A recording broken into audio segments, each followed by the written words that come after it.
And it is Thursday, 6 a.m. on the dot. Thank you so much for joining us. I'm Vanessa Paz. And I'm Nada Iranpour. Yeah, thank you for being here. Let's see what the weather's going to be like. Evan told us it's going to start to feel cooler. Yeah. So Vanessa might be a little more comfortable. You're like over the heat. The AC was ran again last night. Oh, and the again. emphasis here is cooler, but not necessarily not necessarily cool. Yeah, Yes, right. It is summer after all. I wore a sweatshirt last night. There we go. Oh my gosh. I have This not. is the difference. I've But had I the also- windows open all When the sun night. went down, so the thing is too, you guys, I'm in bed by like 6 p.m. I dream I of know, that. Evan's I like, that's dream of being in bed wild. by 6 p.m. So I'm in bed by 6 p.m. My goal is to sleep by 7:30. Okay. Very and good. see, Okay. we And know it's a still, lot of people. It's still hot around then. It's still pretty warm, especially considering the sun hasn't even set by then. I mean, once the sun sets, that's when we typically start to see a lot of that cooler air come in, and we're able to kind of open up the windows, let in that cool breeze. This afternoon, we are backing off a bit from the heat. Our overnight lows are also going to do so. Upper 60s, maybe just getting to about 70 degrees out by the coast. Mid 70s inland, upper 70s for the mountains, and 103 out for the deserts. But here's where we're at right now. I mean, it's not a ton of relief in the overnight stretch. We'd normally be in the 50s inland. So coming up, we'll talk more about what to see or what to expect over the course of the upcoming weekend. Father's Day, of course, right around the corner, as is the summer solstice. A look at the 7-day, just a few minutes out. Back to you. Thank you so much, Evan. This morning, President Trump is back at the White House following a trip to France for the G7 summit. And that's where President Trump formally signed an agreement to end the war with Iran. News 8's Chris Crow live in studio to explain what that plan includes. Chris, what's happening there? Yeah, good morning, guys. And look, memorandum of understanding. So technically, they still have some talks to get to, which will start tomorrow. But we saw the moment that this deal was signed on the U.S. side, thanks to a video posted by French President Emmanuel Macron. Take a look. This was not easy, I can tell you.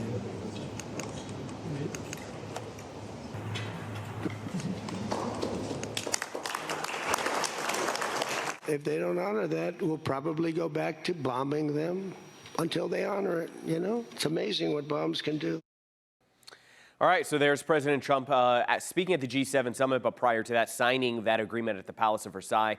He was in France for the G7 summit. Let's go over what we know. 14-point memorandum of understanding. The U.S., Tehran, and their allies agree to immediately end all military operations, including in Lebanon. It also says Iran will reopen the Strait of Hormuz, including safe passage with no charge for the next 60 days while negotiations continue.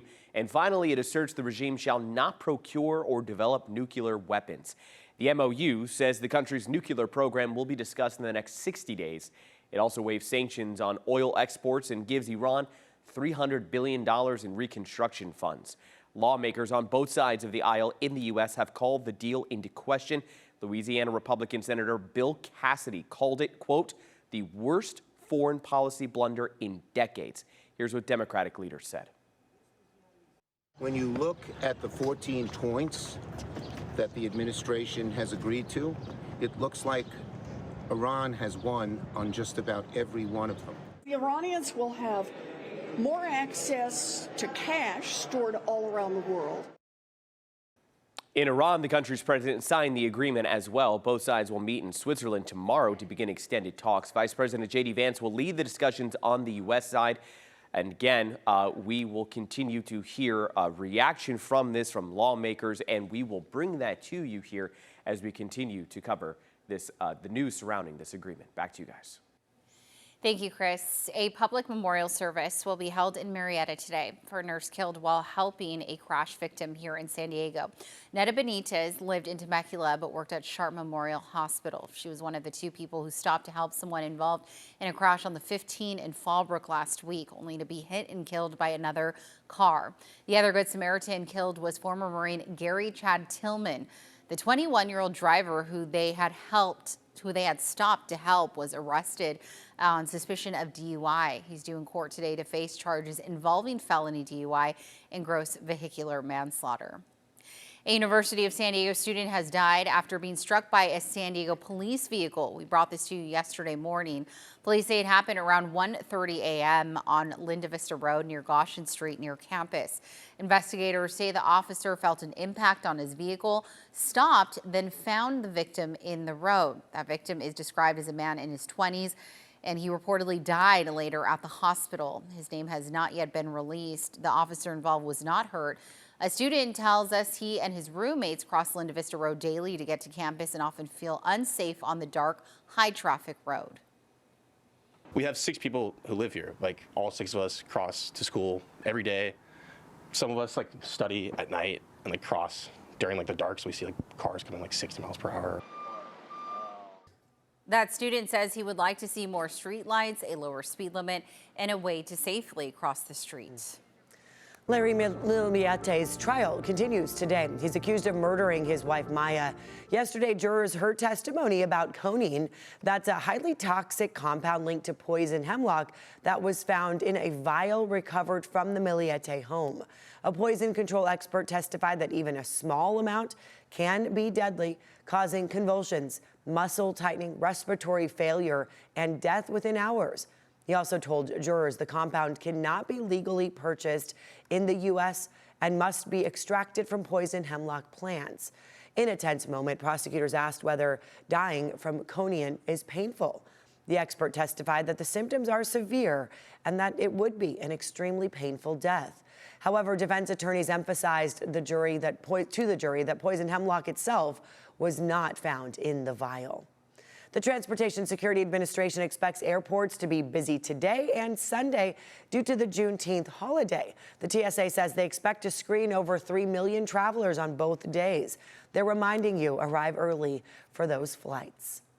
And now, here's another spot that's going to get busy. We're talking about soccer fever taking over downtown Chula Vista, even this morning. Yeah, that's right. In just a couple of hours, a World Cup watch party is set to get underway, and it's expected to draw some pretty big crowds. I have to say, I have a lot of friends and family headed there later on tonight.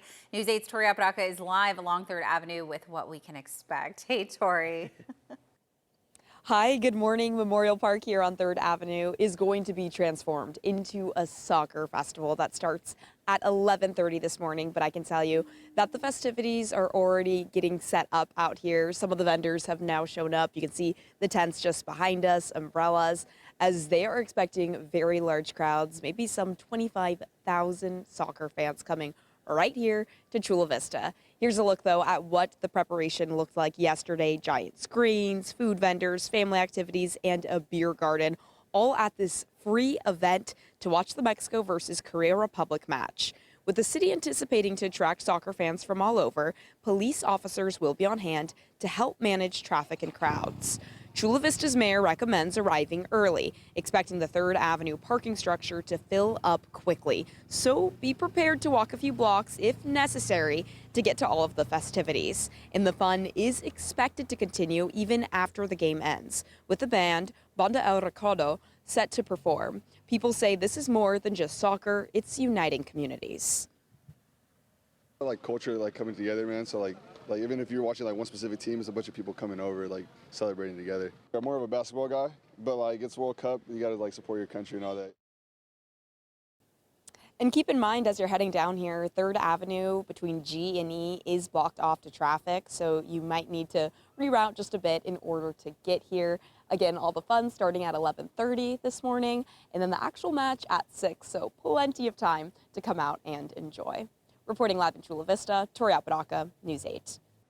And it's a Thursday, not a Saturday. So I love that people are like taking It doesn't a matter, Netta. day and It does night. not matter in San It's World Diego. Cup is all that matters. I literally got a text in my group chat from a girlfriend who has her Mexico jersey on, and she's like, I'm ready. I'm like, girl, it's 5 a.m. 6 a.m., Like, That's how we felt last I'm night. like, and you still got to go to work. Yeah.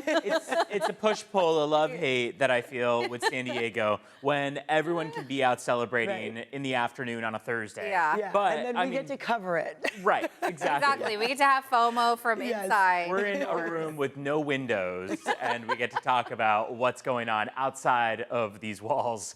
We hope you're having a wonderful start to the Thursday. If you are working today and tomorrow, we're almost there to the end of the week. We are expected to see some cooler temperatures in the mix. Live look outside shows the overcast skies that we have looking from La Jolla west toward the coastline. It's a beautiful start to the morning. We can emphasize that. We do still have the marine layer clouds with us, and we will have cooler than normal temperatures. We'll also watch for an uptick uptick in our wind speeds and wind gusts going into the afternoon stretch. We're talking 10, 15, maybe even 20 miles per hour, including up in Fallbrook. By the time we get to the afternoon stretch, it's not going to be all that notable of an uptick in wind speeds or wind gusts along the coast and inland. However, if you look off toward our local mountains and deserts, that's where things can get a little bit more breezy and where we might see some concern related to high-profile vehicles, for example, traveling along the mountain passes. We were about 5 degrees warmer than average as we started off the week. In fact, this past weekend was a warm one. Now we're dipping down into the below average range. Ramona is expected to come in about 5 degrees cooler than average, maxing out today at 79 degrees. Downtown San Diego going for 71, 101 in Borrego Springs this afternoon. That's off of the normal high of 104 degrees. When we look at the beach hazard statement, it's still in effect. It stays in effect until 11 p.m. on Friday. If you're hopping in the water, 3 to 6 foot waves, sets of 7 foot waves possible. Check in with a lifeguard as always. Now, the next couple days, hold on to the sunshine each day. We'll have, of course, the marine layer in the early morning stretch, peels back each mid-morning, and then we'll be looking at temperatures mostly in the 70s out by the coast. Upper 70s in El Cajon. Julian's going for mainly mid-70s, and we should just hit about 100 plus or so around Borrego and through our local deserts. Let's check in on what's going on our roads this morning. It's 6:11. It's actually been quite a quiet start to the morning out there. There was one spot in Santee that we were checking in on about a half hour ago. Looks like it's still active. A little bit of debris there on the center lanes in Santee on the 52 westbound at Fanita Drive. CHP is on scene working to clear that. Again, they were there about a half hour ago. I'd imagine they're almost done and wrapping up the process. They weren't actually closing down any lanes for this, so it should be a pretty quick clearing, and it doesn't look like we're running into any slowing speeds in either direction. Here's the westbound 78 at Nordall, looking good as well in both directions, but we are starting to watch as volume picks up for that early morning commute. Checking in on your border wait times. On your Thursday, 130-minute wait at the San Ysidro Port of Entry. Should take about 2 hours and 10 minutes. Otay Mesa Port of Entry, you're going to get across a little bit faster, about an hour 40 in total.